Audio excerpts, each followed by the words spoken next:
경남 지역 최대 번화가인 창원 상남동에서 상가 120여 호실을 소유한 이른바 큰손이 최근 법인을 부도 처리하면서 상가들이 모두 경매로 넘어갔습니다. 당장 세입자들의 피해가 시작되고 있고 일대 상권에까지 큰 피해가 우려되고 있습니다.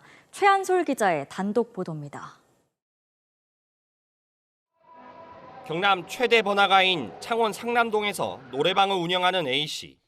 A씨는 지난 7월 느닷없이 해당 업소가 경매로 넘어간다는 통보를 받았습니다. 건물 소유자인 B씨가 만든 임대사업 법인이 부도가 난 것입니다. 보증금을 돌려줄 형편이 안 된다. 세금을 못 내가지고 부도 처리하면 된다고.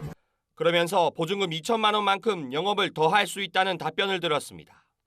이런 상황은 상남동 곳곳에서 벌어지고 있습니다. 상가 소유자 B씨는 상남동에서만 상가 120여 호실을 소유한 임대업자로 이곳에선 큰손 회장이라 불렸습니다. 대출금 이자를 갚지 못할 상황이 되자 부도가 난 것으로 전해지는데 모두 120여 곳의 상가가 한꺼번에 경매로 넘어갔습니다. 보증금 수천만 원의 식당과 유흥업소, 카페들부터 수억 원의 모텔 건물들까지 세입자들은 다양합니다. 나가고 싶은데 나가지를 못하고 모든 사람이 보증금이 지금 다 묶여가지고 움직이지 못하고 있습니다. 지금.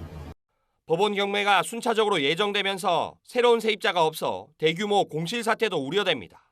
경매가 다 나온다면 지금 어떤 일이 일어날지 좀 갑갑합니다. 아주 큰 사이즈입니다. 지금. 이미 경매가 시작된 건물은 계속된 유찰로 경매가가 절반 이하로 깎였고 B씨의 가족들이 낙찰을 노린다는 말도 돌고 있습니다. 부도를 낸 B씨는 취재진은 물론 세입자들과도 연락이 닿지 않는 가운데 수백 명의 피해자에 대한 대책 마련이 시급합니다. KNN 최한솔입니다. 부산국제영화제 개막이 일주일 앞으로 다가왔는데 2년 전에 발생한 대규모 예매 취소 사태가 또 발생했습니다. 서버 과부하 때문이라는데 결제만 되고 예약을 취소당한 관람객들은 영화 관람 기회를 완전히 빼앗겨버렸습니다. 최혁규 기자의 보도입니다. 20년 넘게 부산국제영화제에 참석해온 영화팬 40대 A씨. 일반 상영작 예매 첫날인 지난 24일, 영화 예매를 하려다 황당한 일을 겪었습니다. 결제가 됐다고 결제 문자가 왔습니다. 근데 제가 이제 나머지 영화를 다 예매하고 나서 예매 내역을 하게 해보니까 제가 원하는 영화가 한 편이 예매가 안 됐더라고요. 사이트가 열린 오후 2시쯤 영화를 예매한 과정에서 접속자가 몰리면서 서버가 마비돼 결제만 되고 좌석 배정은 안 된 겁니다. 시스템상으로 자동으로 발송되는 거기 때문에 문제가 없다 이런 식으로 시스템 오류는 맞지만 자기들은 책임이 없다 이런 식으로. 영화 관련 사이트에는 티켓 취소를 항의하는 불만이 폭주했습니다. 영화제 측은 예약 시도 인원 13만 명 가운데 1%인 1,300명가량이 취소 피해를 입은 것으로 추정하고 있습니다. 항의가 잇따르자 영화제는 홈페이지에 사과문을 올렸습니다.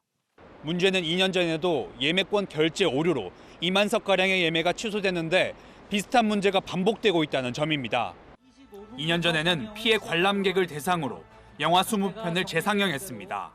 하지만 이번에는 환불만 가능하다 공지해 피해 관람객에 대한 영화 관람 기회 자체가 박탈된 셈입니다. 결제는 되었는데 예매가 안 되었기 때문에 그 결제된 것에 대해서 당연히 결제 취소, 그러니까 환불을 해야 되는 건 너무나 당연한 거고요. 그런데 이제 그 환불 그 이외에 저희가 이분들에 대해서 어떻게 좀 위로를 할 수 있는. 영화제는 사고 이후 서버 용량을 늘렸지만 또 재발했다며 다른 영화제들과 예매 시스템을 공동 운영하는 방안을 검토하고 있습니다. KNN 최혁규입니다. 부산에선 매년 아시아 대표 K-팝 축제인 부산 원아시아 페스티벌이 열립니다. 그런데 주관사인 부산관광공사를 중심으로 한 비효율적인 사업 구조가 행사 성장에 발목을 잡고 있다는 비판이 일고 있습니다. 김건영 기자입니다. 올해로 8회째를 맞은 부산 원아시아 페스티벌. 매년 글로벌 팬덤을 가진 다양한 K-팝 아티스트들이 무대를 꾸밉니다. 올해만 외국인 관람객 7천여 명을 비롯해 4만 5천여 명이 즐겼습니다. 부산시가 주최하고 부산관광공사가 주관합니다. 하지만 실제 페스티벌 기획 운영은 입찰을 통해 선정된 민간 사업자가 맡았습니다. 공공위탁을 받은 공공기관이 또다시 대행을 맡긴 형태입니다. 사실상 제도급 구조라 예산 사용의 효율에 의문이 들 수밖에 없습니다. 예산이 어떻게 쓰이는지 들여다봤습니다. 수입은 크게 두 가닥입니다. 부산시 보조금 20억 원과 민간 사업자가 맞는 티켓 판매금과 협찬금 5억 7천여만 원. 그런데 지출 내역을 보면 행사에 직접 관련된 민자 대행 사업비는 20억 원에 그칩니다. 부산관광공사가 자체 사용한 예산이 6억 원에 달합니다. 세부 내역을 보면 인건비와 사무관리비 등 조직 운영비만 3억 4천만 원입니다. 과거 9명에 달하는 전담팀까지 있었지만 현재 공사 내 행사 전담 인력은 고작 1명. 게다가 부산관광공사는 국비 보조금 4억 원까지 추가로 확보해 홍보 마케팅에 쓰고 있습니다.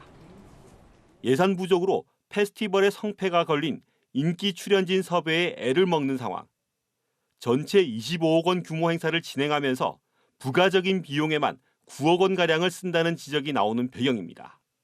주어진 예산 안에서 퀄리티를 높이는 데 집중을 하는 것인지 혹은 기관 운영에 오히려 보탬이 되게 사용이 되는 것인지 좀 더 면밀히 검토해 봐야 할 것으로 보입니다. 계약 관련 서류와 예산 집행 현황을 살펴본 전문가 역시 고개를 졌습니다. 대부분의 업무 내역은 대행사에게 떠넘기는 식으로 이제 진행이 되어 왔던 것으로 보이거든요. 그러면 이제 공사는 굉장히 행정 편의적으로 이제 업무를 진행해 왔던 것으로 보이고요. 이런 것들 사실 불공정한 계약이라고 볼 수 있죠. 이와 관련해 부산관광공사는 9억 원 모두 행사의 성공적인 개최를 위한 필수적인 비용이었다고 밝혔습니다. KNN 김건영입니다. 프로야구 롯데자이언츠가 올해도 가을 야구 진출에 실패했습니다. 가을 야구를 못한 지 7년, 우승을 못한 지는 벌써 32년째인데요. 우승 청부사 감독부터 40대 젊은 단장까지 영입했지만 해법은 없었습니다. 왜 롯데만 이렇게 못하는 걸까요? 조진욱 기자입니다. 올 시즌 롯데는 우승 청부사 김태형 감독부터 40대 젊은 단장까지 새 판을 짰지만 성적은 암울했습니다. 올 시즌 꼴찌로 시작한 롯데는 시즌 내내 가을 야구 기준인 5위를 단 한 번도 밟아보지 못했습니다. 7년째 가을 야구 탈락인데 동시에 창단 42년 동안 정규 시즌 우승을 한 번도 못 해봤습니다. 1992년 이후 32년간 한국 야구 역사상 최장기간 우승컵을 못 들어올린 최악의 수모도 이어갔습니다. 만년 하위 동맹이자 인기 구단을 뜻하는 엘로끼란 별명도 나머지 두 팀이 우승하며 머쓱해졌습니다. 라이벌하고 못하죠. 팬들이 이렇게 많은데 성적 못 내는 팀은 유일하게 롯데가 유리한 거 아닌가 싶고 팬들이 외면은 안 하잖아. 그래도 지난해 일본 한신은 38년 만, 미국 텍사스는 62년 만에 무관의 저주를 깼지만 롯데만 다릅니다. 전문가들은 롯데 특유의 구단 문화를 주요 원인으로 꼽습니다. 승리보다 패배가 더 익숙해진 팀이 된 지 오래입니다. 선배라는 사람들이 뭐 야구 하루 이틀 하나, 뭐 오늘 졌으면 또 내일 이기면 돼, 편안히 가, 패배의식에 젖어 있는 거죠, 전부 다. 그런 데서 무슨 우승에 대한 집념이 나오겠습니까? 구도 부산을 상징하는 열정적인 응원이 오히려 선수단 기강을 해친다는 비판도 있습니다. 롯데 선수들을 너무 이렇게 으쌰으쌰 해주는 이런 분위기도 없어야 됩니다. 조금 냉정하게 대할 필요가 있고 선수들 자체가 우선 각성을 하도록 만들어야 돼요. 연봉 총액 1위, 수년째 올해는 다르다며 희망 고문만 남기는 롯데.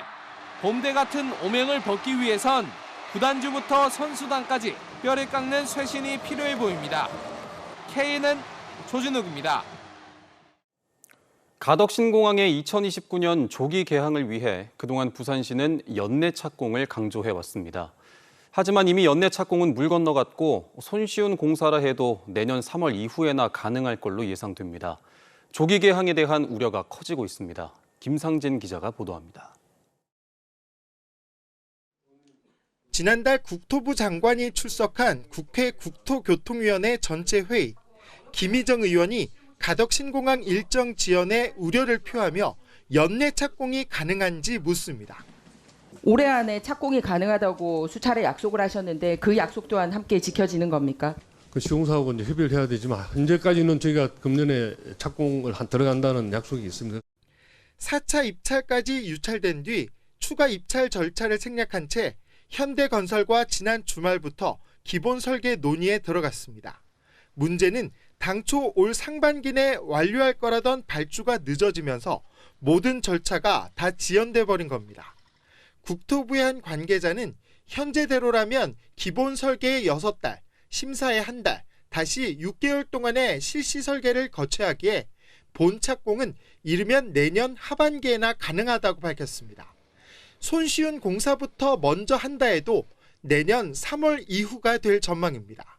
박형준 시장은 내년에 공사가 시작된다는 것은 맞지만 계획 수립 절차도 착공의 범위에 포함돼야 한다고 밝혔습니다.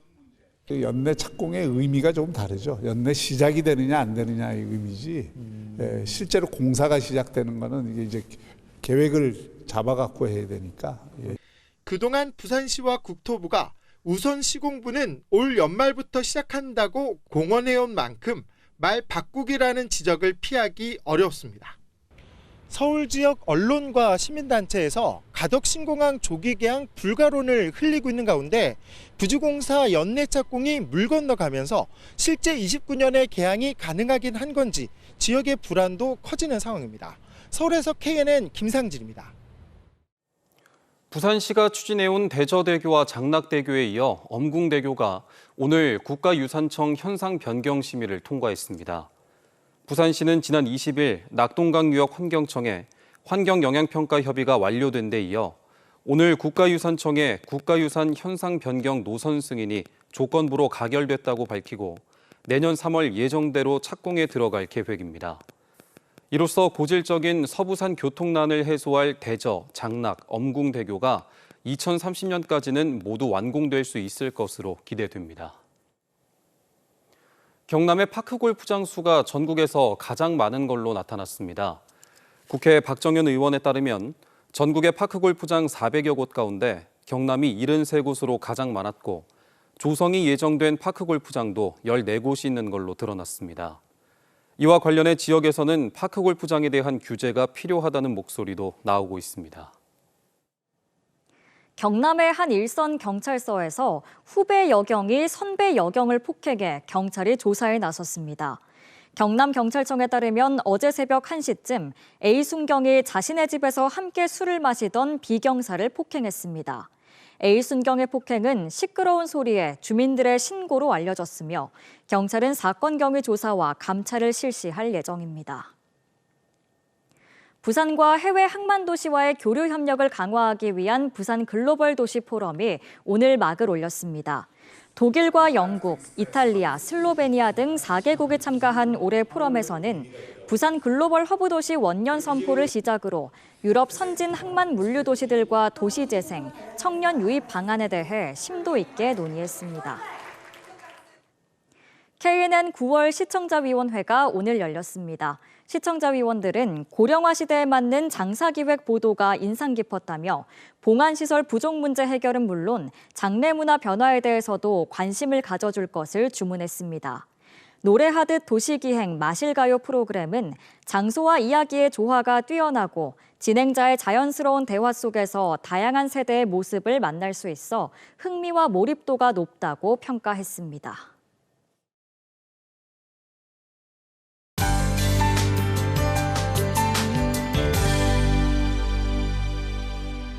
이제 9월도 일주일도 채 남지 않았지만 한낮에는 여전히 여름 날씨입니다. 내일도 한낮에 28도에서 31도까지 오르겠는데요. 다만 아침 저녁으로는 기온이 떨어지면서 일교차가 크게 벌어지겠습니다. 환절기 감기에 걸리지 않도록 건강을 잘 챙기시기 바랍니다. 내일 오후에 경남 서부 내륙을 중심으로 소나기 구름이 지나겠는데요. 천둥 번개를 동반해서 5에서 20mm가량 내릴 것으로 보입니다. 내일 새벽부터 아침 사이에는 경남 서부 내륙에 안개가 짙게 끼겠는데요. 시야가 200m 미만으로 바짝 좁혀질 수 있어 출근길 안전운행하시기 바랍니다. 내일 아침까지 수도권과 제주도를 비롯한 곳곳에 비가 내리겠고요. 전국 곳곳으로는 소나기가 내리겠습니다. 내일 아침 기온 오늘보다 높게 출발하겠고요. 한낮에는 진주가 30도로 오늘과 비슷하거나 더 높겠습니다. 한낮에 창원이 30도, 거제 29도, 밀양은 31도까지 오르겠습니다. 부산의 낮 최고 기온 30도, 양산은 31도 보이겠습니다.